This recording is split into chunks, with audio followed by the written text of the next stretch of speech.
Mesdames et messieurs, bonsoir et soyez les bienvenus pour cette nouvelle édition de votre journal de 22 heures. À la une dans l'actualité. À la une dans l'actualité nationale, le président de la République, son Excellence Ismaël Omar Guelleh, a regagné le pays à l'issue d'une double mission qu'il a successivement conduit en Gambie et en Guinée-Bissau. Et dans l'actualité internationale, approbation par la résistance du Hamas de la proposition des médiateurs qataris et égyptiens. C'était les titres. Merci si vous nous rejoignez. Eh bien, je vous le disais dans le titre, le président de la République, son Excellence Ismaël Omar Guelleh, a regagné ce soir le pays à l'issue d'une double mission qu'il a successivement conduit en Gambie et en Guinée-Bissau. En Gambie, première étape, ce dernier déplacement à l'étranger, le chef de l'État a pris part aux travaux du 15e sommet de l'Organisation de la coopération islamique. Réunion aux thématiques plurielles, cette assise a toutefois dévolu son ordre du jour principal aux voies et moyens permettant aux pays musulmans d'aiguiser leur appui et soutien à la Palestine, notamment à la bande de Gaza, théâtre depuis 7 mois de massacres de populations sans défense, prises entre l'étau d'une famine entretenue et d'un effondrement des dispositifs économiques, sociaux et sanitaires. La participation du président de la République à ce sommet a essentiellement été marquée par une importante allocution qu'il fit à sa tribune. Il s'agit là d'une intervention dans laquelle il fit surtout état de sa foi en la capacité du monde musulman à venir à bout des problématiques sans l'ordre du jour, en les appréhendant davantage sous le signe de l'unité, de la cohésion et d'une solidarité agissante. Quant au périple récent en chef de l'État en Guinée-Bissau, il a trait à une visite d'État de 48 heures qu'il a accomplie dans ce pays à l'invitation de son homologue Umaro Sissoko Embalo. Un entretien en tête-à-tête avec le président Embalo et une réunion élargie de travail aux collaborateurs des deux parties ont constitué les temps forts de cette mission du président Guinée-Bissau, placée sous le signe du renforcement des relations d'amitié et de coopération entre les deux pays et les deux peuples. Cette visite qui a cumulé également avec la distinction faite au président djiboutien, décoré de la plus haute médaille délivrée par la République de Guinée-Bissau, a donné toutes les gages d'une visite fructueuse, réussie, de nature à disposer rapidement à une intensification plutôt des échanges économiques, politiques, sociaux et culturels entre les deux pays et les deux peuples frères. Je vous emmène direction l'Afrique de l'Ouest, plus précisément en Guinée-Bissau, où le chef de l'État, son Excellence Ismaël Omar Guelleh, était en visite officielle en Guinée-Bissau et a été reçu hier au palais de la présidence de Bissau. À son arrivée au palais de la présidence, le chef de l'État, son Excellence Ismaël Omar Guelleh, a été reçu chaleureusement par son homologue Umaro Sissoko Embalo, suivi de l'hymne national. Rappelant que cette visite officielle du président en Guinée-Bissau, qui vient suite à la visite officielle du président Embalo à Djibouti en février dernier, est placée sous le signe du renforcement des liens d'amitié et de coopération basés sur les valeurs communes et les avantages mutuels et équilibrés des intérêts entre les deux pays et les deux peuples.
Eh bien, comme je vous le disais, cette visite offre une opportunité unique pour les deux pays d'explorer des possibilités de collaboration dans des secteurs clés tels que le commerce, le développement économique et la pêche, l'agriculture. Ensuite, les deux présidents ont passé en revue les troupes de la garde d'honneur avant d'entamer un entretien en tête-à-tête qui marque le début d'une nouvelle ère de coopération et d'échange. Les membres du gouvernement de la Guinée-Bissau, les corps diplomatiques ainsi que les représentants des organisations internationales ont venu souhaiter la bienvenue au président de la République et son gouvernement. Après une cérémonie protocolaire solennelle, les deux chefs d'État ont échangé une poignée de main chaleureuse, reflétant l'amitié et la coopération entre Djibouti et la Guinée-Bissau. Ce geste amical a été suivi par la signature du livre d'or par le président de la République, son Excellence Ismaël Omar Guelleh, témoignant de l'importance historique de sa visite dans les annales diplomatiques des deux pays. Par la suite, les deux présidents ont entamé un tête-à-tête au cours duquel ils ont abordé des questions bilatérales cruciales, exploré des opportunités de coopération dans des domaines essentiels tels que l'économie, la sécurité et le développement. Cette rencontre privilégiée a permis de renforcer les liens entre Djibouti et la Guinée-Bissau et d'ouvrir de nouvelles perspectives de partenariat mutuel bénéfique. L'échange entre les deux dirigeants a été caractérisé par une ambiance chaleureuse et empreinte de respect mutuel. Des discussions fructueuses ont eu lieu portant sur divers sujets d'intérêt commun, notamment la coopération bilatérale, les questions de sécurité régionale et les défis socio-économiques. Par la suite, le président de la République a ensuite eu une réunion bilatérale avec son homologue, le président du Guinée-Bissau. L'audience à huis clos entre les deux chefs d'État a débouché sur une réunion élargie de travail à laquelle ont pris part les délégations des deux pays, les voies et moyens d'approfondir davantage les relations entre les deux pays et les deux peuples à travers les renforcements des partenariats, les coopérations en vue d'initier un modèle de coopération bilatérale exemplaire et mutuellement avantageux, répondant aux exigences des besoins respectifs des deux pays, ont été au centre des discussions entre les deux chefs d'État. Les échanges ont particulièrement été axés sur les stratégies à mettre en place pour cibler les secteurs et diversifier les domaines de coopération, notamment le commerce, la coopération économique, la sécurité, l'éducation, le tourisme, la culture et surtout le secteur portuaire. Au cours de cette audience, le président de la République et son homologue du Guinée-Bissau se sont mutuellement réitéré leur volonté respective d'œuvrer davantage au renforcement du niveau d'échange et de collaboration entre les deux pays et les deux peuples. À l'issue de la réunion, le président de la République, son Excellence Ismaël Omar Guelleh, a été décerné de la plus haute distinction de l'État de la République de Guinée-Bissau par son homologue Umaro Sissoco Embalo. Cette prestigieuse décoration témoigne de la profonde reconnaissance et de l'appréciation du leadership de l'engagement du président de la République, son Excellence Ismaël Omar Guelleh, envers le renforcement des relations entre les deux nations. Eh bien, dans son discours, le président de la Guinée-Bissau a indiqué que cette visite officielle s'inscrit dans la continuité de l'action commune visant à renforcer les relations amicales et coopération entre nos deux pays. C'est aussi, sans aucun doute, l'expression au haut degré de confiance et d'estime mutuelle qui caractérise les relations que nous entretenons sur le plan personnel, a-t-il indiqué. Eh bien, le président de la Guinée-Bissau a indiqué que lors de mon séjour dans votre beau pays, j'étais particulièrement impressionné par l'accueil chaleureux qui m'a été réservé, moi et ma délégation. Je voudrais dire qu'ici, à Bissau, vous êtes chez vous. Notre pays, nos compatriotes sont très honorés de vous accueillir. Nous sommes heureux d'accueillir en Guinée-Bissau une personnalité africaine exceptionnelle dont le rôle et la position sur notre continent et sur la scène mondiale n'ont fait qu'accroître et croître au cours des dernières décennies. Vous, Monsieur le Président de la République de Djibouti, mon cher frère et digne fils de la République de Djibouti, pays qui, de par sa situation géographique, son histoire et son destin unique, joue un rôle fondamental dans le maintien de la paix et de la stabilité dans la Corne d'Afrique et dans la préservation de l'équilibre géopolitique mondial, a-t-il indiqué le président de la Guinée-Bissau. Il a rappelé que c'est l'occasion de réitérer mes félicitations pour les efforts constants que vous déployez, notamment au sein de la présidence de l'autorité intergouvernementale pour le développement de l'Afrique de l'Est, l'IGAD, en vue de résoudre les conflits dans les pays de la région. Bien que nos deux pays soient situés aux extrémités est et ouest de nos continents, ce sont deux pays fermement déterminés à élargir leur coopération bilatérale et à contribuer à la promotion du commerce intra-africain dans tous les domaines, a-t-il précisé le président de la Guinée-Bissau. Dans son discours, le président de la République, son Excellence Ismaël Mguele, a indiqué que Djibouti et la Guinée-Bissau partagent la même vision d'une Afrique digne, ambitieuse, en face avec les mutations contemporaines.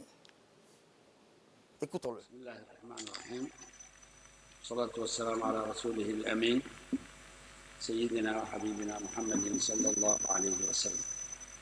Permettez-moi tout d'abord de vous exprimer au nom de ma délégation qui m'accompagne en mon nom personnel mes vifs remerciements pour l'accueil fraternel qui nous a été réservé depuis notre arrivée dans votre beau pays.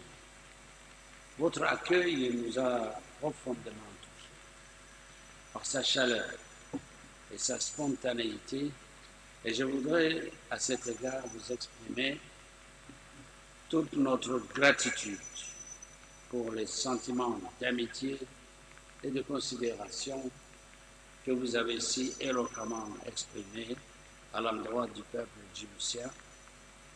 Je voudrais à mon tour vous témoigner au nom de la République de Djibouti notre estime et notre amitié. Je souhaiterais enfin, Excellence, m'acquitter d'un agréable devoir qui est de vous rendre un hommage appuyé pour la sagesse avec laquelle vous avez dirigé votre pays au cours de ces dernières années. Notre rencontre aujourd'hui fait suite, comme vous le savez, à la visite que vous avez eu la gentillesse que vous avez effectuée à Djibouti et à tout juste 2 mois et témoigne de notre volonté de renforcer davantage nos échanges.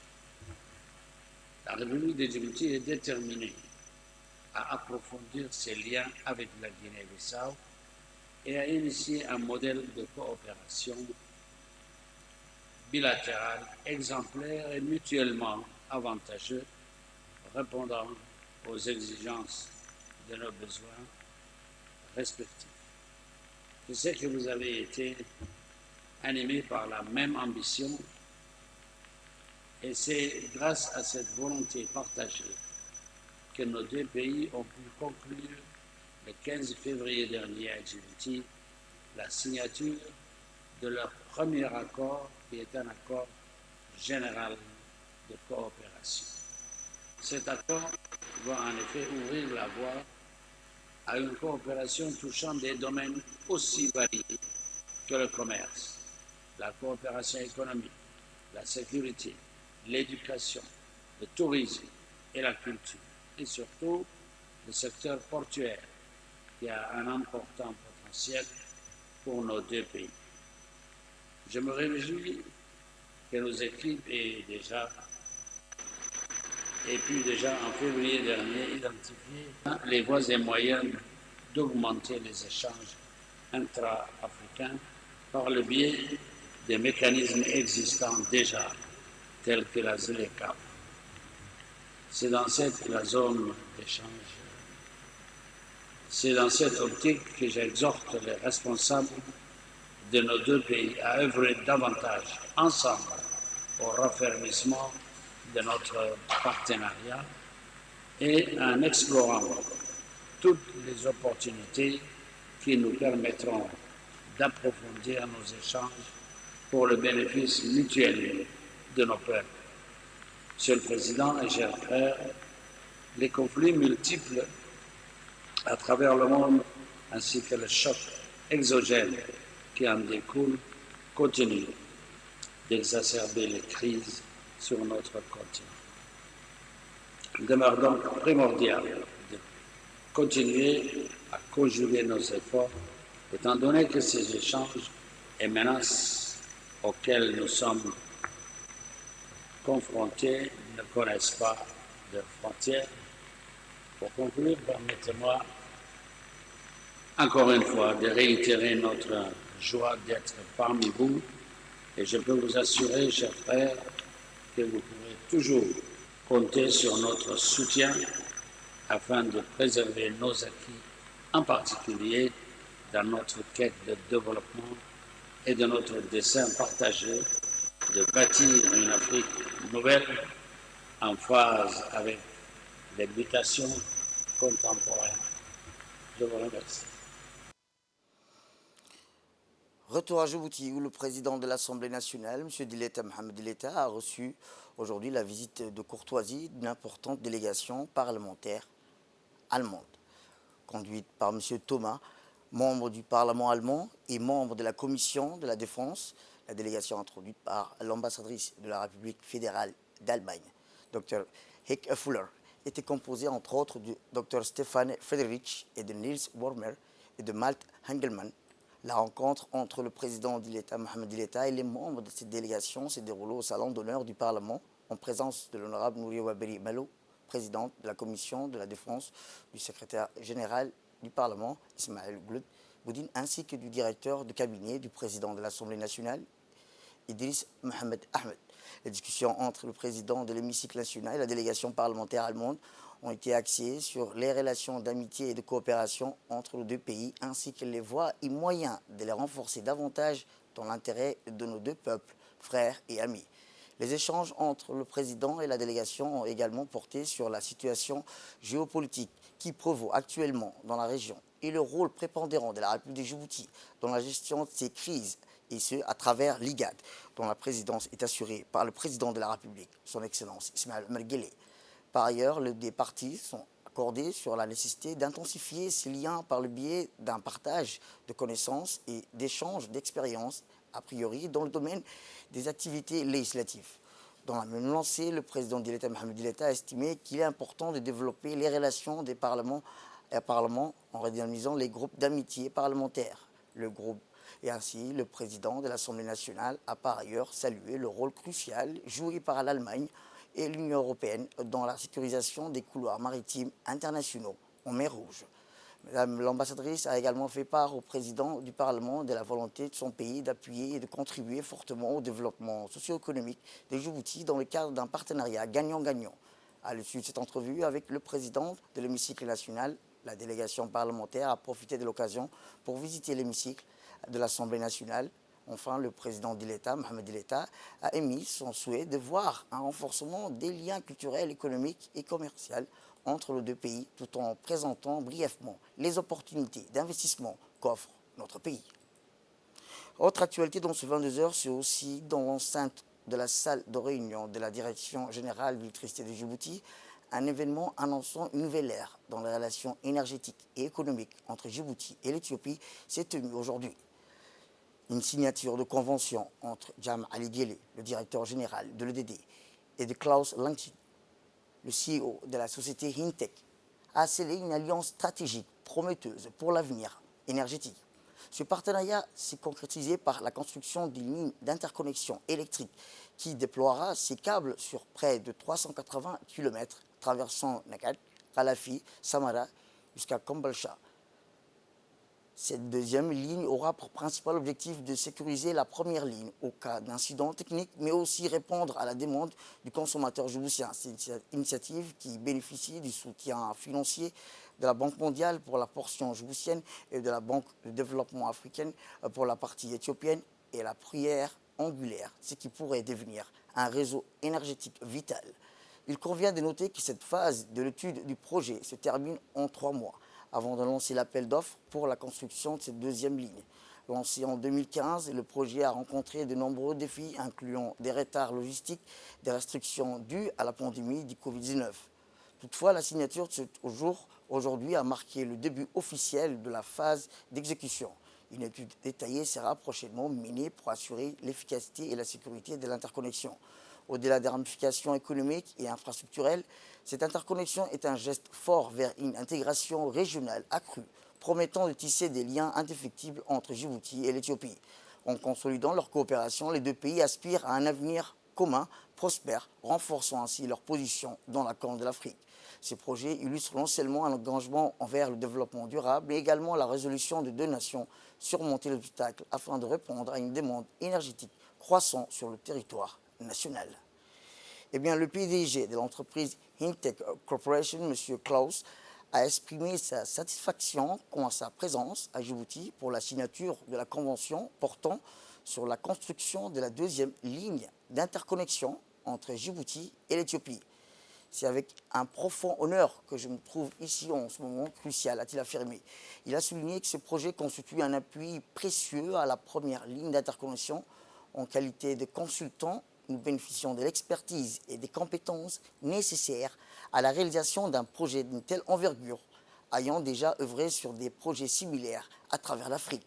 Notre engagement est entier pour fournir le meilleur à Djibouti. Eh bien, dans son intervention, le directeur général de l'électricité de Djibouti, M. Jam Ali Guélé, s'est réjoui de l'aboutissement de cette étape importante, soulignant l'engagement continu de l'EDD à renforcer les liens énergétiques avec nos partenaires régionaux. Écoutons un extrait de son discours. Donc, vous informer que nous venons de signer un contrat avec la société Intecoba pour la réalisation et la finalisation de l'étude des projets de la deuxième ligne d'interconnexion entre Djibouti et Éthiopie. Cette deuxième ligne concerne donc entre Nagad et jusqu'à Khalafi, et de Khalafi jusqu'à Samara en Éthiopie, et de Samara jusqu'à Kombolcha. Donc, c'est un projet cofinancé par la Banque mondiale et la Banque africaine.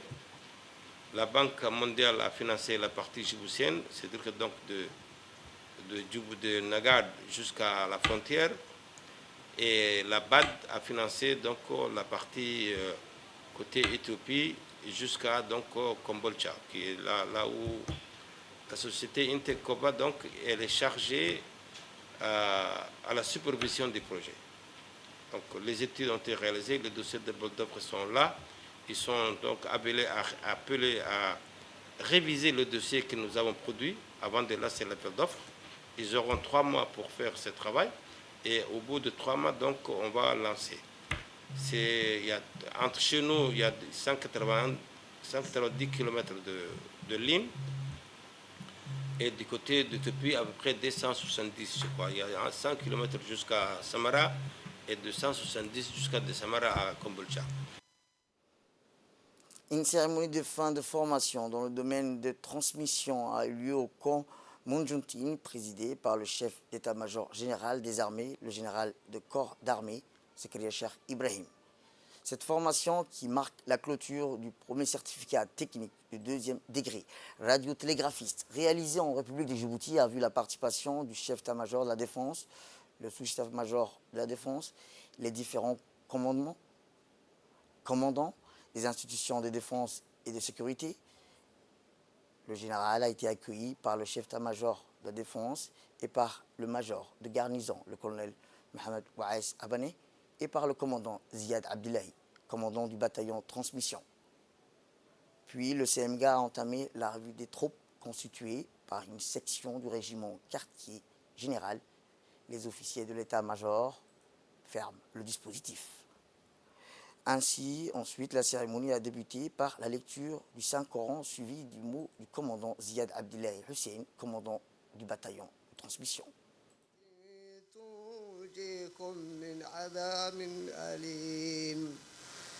تؤمنون بالله ورسوله وتجاهدون في سبيل الله بأموالكم وأنفسكم ذلكم خير لكم إن كنتم تعلمون يغفر لكم ذنوبكم ويدخلكم جنات تجري من تحتها الأنهار ومساكن طيبة في جنات عدن ذلك الفوز العظيم صدق الله الكريم وصدق الرسول العظيم. Mon général, Monsieur le général de corps d'armée, Zakaria Cheikh Ibrahim, chef d'état-major général des armées, honorable invité. C'est avec un immense honneur et une grande fierté que je prends la parole aujourd'hui à l'occasion de la clôture du certificat du 2e degré radiotélégraphiste. première promotion qui a pris le nom du feu commandant Mohamed Ibrahim Ajab, officier adjoint du Comtrans. Avec le respect, je vous sollicite de lire la Fatiha.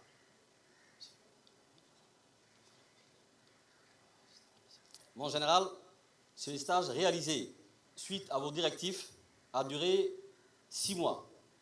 6 mois de travail acharné pour les instructeurs comme pour les stagiaires, puisqu'il contenait un programme chargé. Plus de 17 matières ont été enseignées dans les salles de cours et 8 sorties ont été réalisées au profit des stagiaires.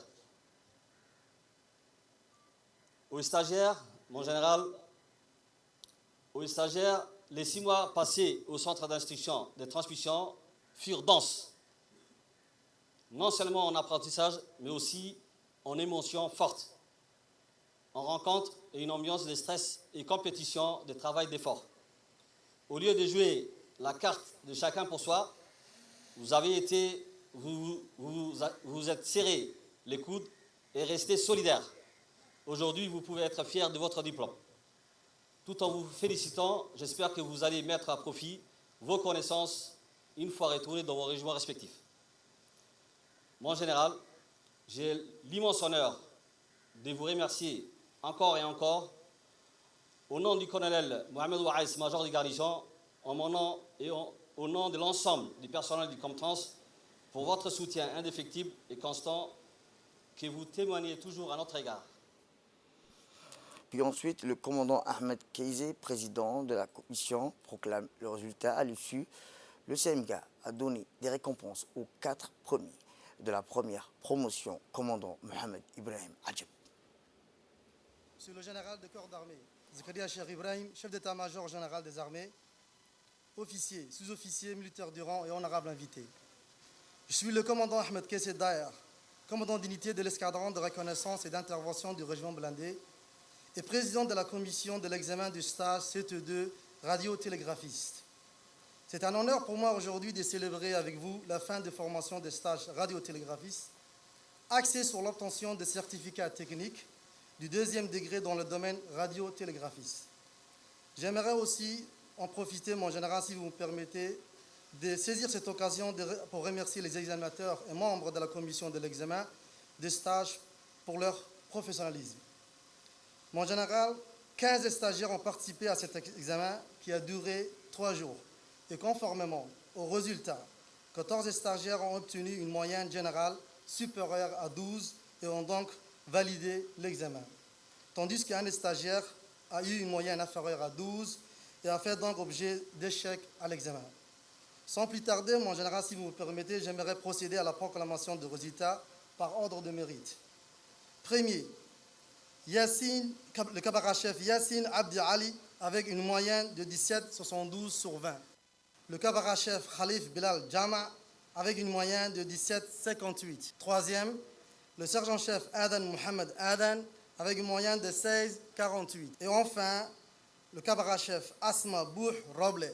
À présent, mon général, si vous me permettez, j'aimerais vous inviter à venir pour procéder à la remise des diplômes et je vous remercie pour votre attention.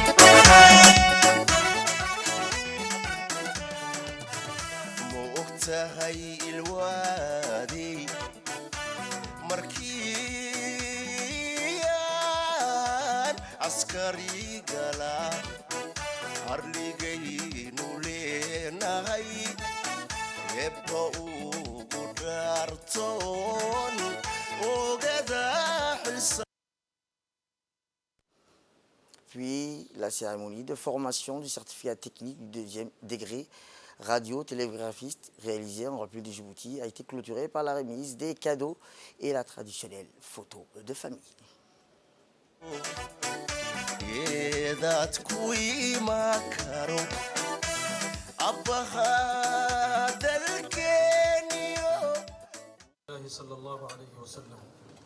اللهم اجعل جمعنا هذا جمعا مرحوما وتفرقنا من بعده تفرقا معصوما ولا تدع فينا إلا ذنبا غفرته على جميع الحاضرين يا رب العالمين. اللهم أعز الإسلام والمسلمين وأذل الشرك والمشركين ودمر أعداءك أعداء الدين يا رب العالمين. اللهم انصر إخواننا المسلمين الموحدين المجاهدين في فلسطين. اللهم انصرهم نصرا مؤزرا. اللهم اقتل اليهود وأعوانهم من المستعمرين ولا تذر منهم أحدا يا رب العالمين. اللهم اخذل من خذل الدين. اللهم انصر من نصر الدين. ربنا ظلمنا أنفسنا وإن لم تغفر لنا وترحمنا لنكونن من الخاسرين. سبحان ربك رب العزة عما يصفون وسلام على المرسلين والحمد لله رب العالمين.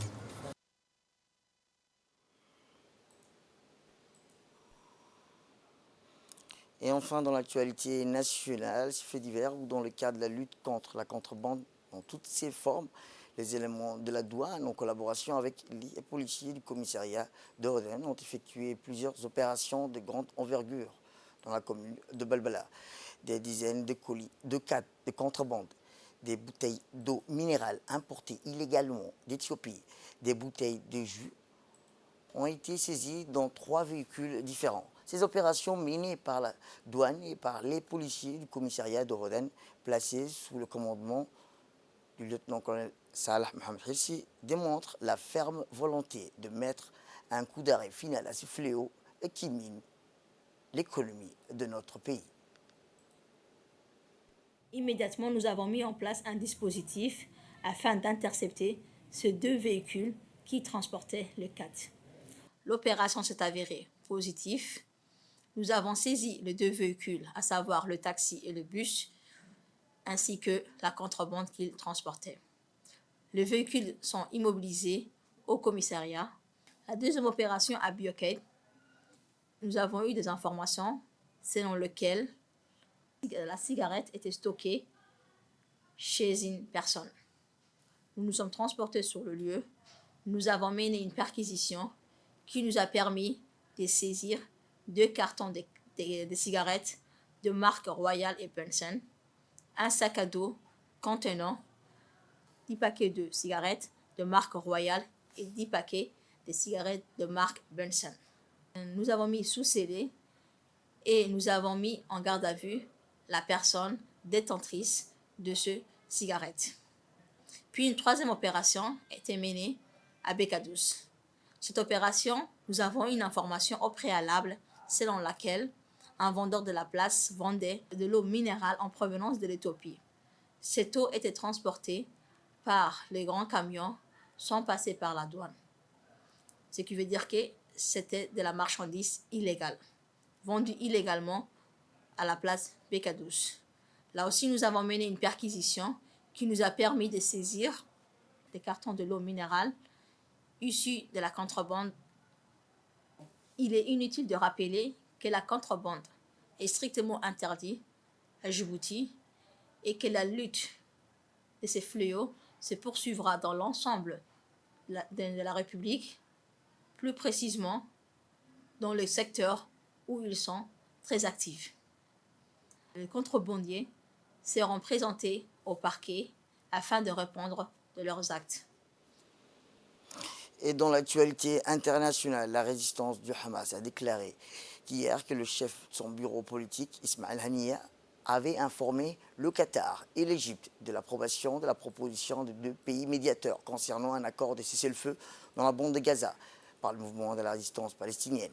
Le mouvement a déclaré dans un communiqué publié par son site que Haniyeh s'est entretenu par téléphone avec le Premier ministre qatari, Cheikh Mohammed Ben Abdulrahman Al Thani, avec les chefs des renseignements égyptiens, Abbas Kamel, et les a informés de l'approbation par le mouvement de résistance du Hamas de leur proposition concernant l'accord de cessez-le-feu. Les détails de cette proposition n'ont pas été dévoilés. C'est tout pour cette édition. Merci à vous de nous avoir suivis. Restez avec nous pour la suite de nos programmes télévisés. Le programme continue sur Télé Djibouti. Bonne soirée à vous.